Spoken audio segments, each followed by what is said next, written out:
As armadilhas também impactam nos 3 maiores objetivos que eu tenho, para poder apoiar as pessoas: na sua saúde, na sua paz e na sua harmonia. Lembra, tudo que a gente faz, a gente busca um desejo, né, uma mudança, e o que nós mais queremos é essa paz, né. Eu já, uma vez divulguei um trabalho científico, né, que as pessoas falam no leito de morte. Tem muitos arrependimentos, né, mas o que no fundo que as pessoas estão ali, eu queria estar mais em harmonia comigo mesmo e com as pessoas, queria ter mais paz no meu coração, né, enfim, e saúde, né, ser uma pessoa saudável. Então, nós temos 3 armadilhas aqui. A questão dos sentimentos, então sentimento é importante identificá-los e tomar cuidado com eles, porque essa é uma armadilha, achar que não desequilibra o meu corpo. Lembra aquele exemplo que eu trouxe lá no início? A pessoa falou: "Não, eu só sou uma pessoa ansiosa, mas isso não desequilibra o meu corpo". Mas estava lá, conversando com o médico, buscando entender o que estava acontecendo com o corpo dela. E um dos principais motivos é a questão da ansiedade. Então, não caia nessa armadilha. Qualquer sentimento que tiver intensidade negativa, ele vai desequilibrar meu corpo, o seu corpo.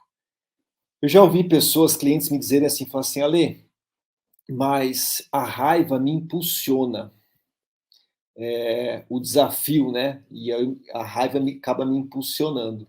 Ok, o sentimento, ele é importante e que nos coloca numa posição de atenção, que é importante. Agora, se passar ali da linha, entrar num processo de excesso, isso vai desequilibrar o seu corpo.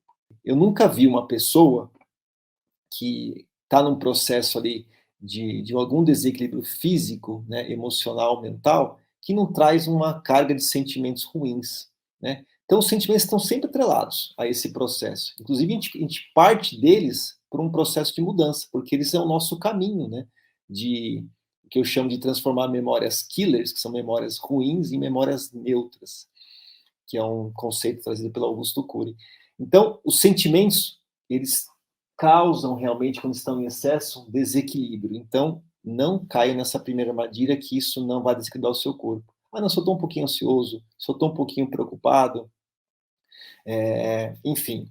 Essa é uma primeira armadilha que você tem que ficar muito atento nesse processo de transformação interna.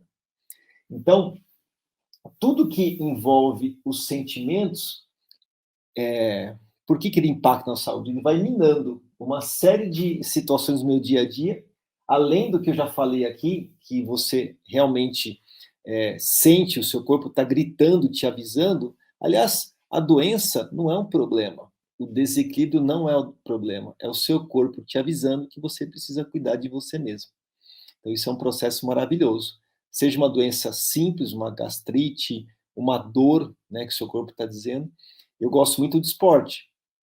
E lógico que eu me cuido, faço meus exames, mas quando eu tenho uma dor, eu falo: "Opa, estou exagerando em algum ponto aqui".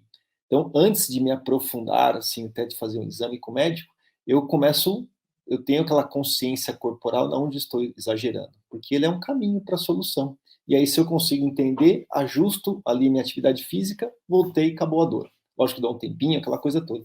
Então, a doença, o desequilíbrio físico e emocional, ele é um caminho para a sua autocura, né, para você buscar o que você precisa realmente mudar.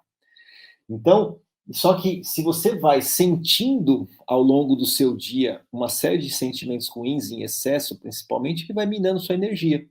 Por isso que você termina o dia pior do que você começou. Então tem que ficar atento. E principalmente não achar que é só um sentimento. Se você está sentimento, tá com esse excesso de sentimentos, para.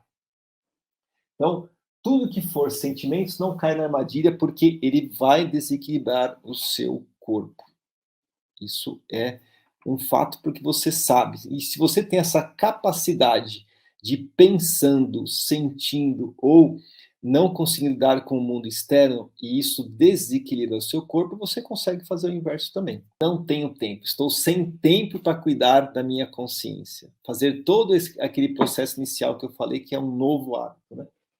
Aqui, eu separo isso como uma fuga, uma desculpa ou uma escolha.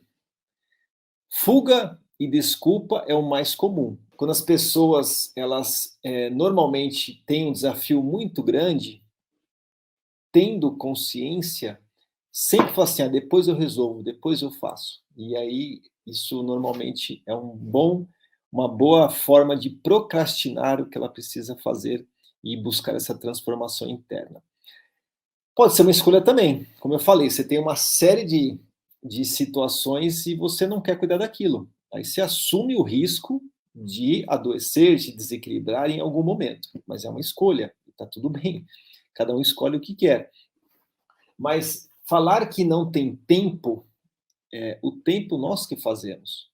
O tempo, a gente define que também é uma escolha, porque a gente às vezes gasta ou investe tanto tempo em redes sociais, ou de fato ali, tem um caso de um aluno meu que ele até fez um depoimento em um dos meus cursos, porque ele fala assim, Ale, eu ficava ali o tempo todo preocupado com o futuro, né?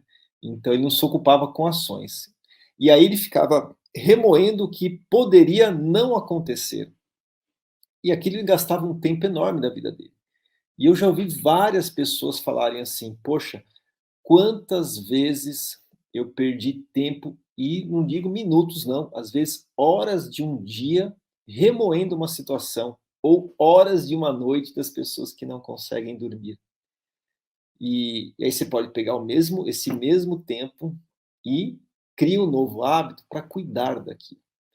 Então, a desculpa, ou a fuga, ou a escolha que você não tem tempo, é algo que você também tem que deixar como tomar cuidado, porque é uma armadilha.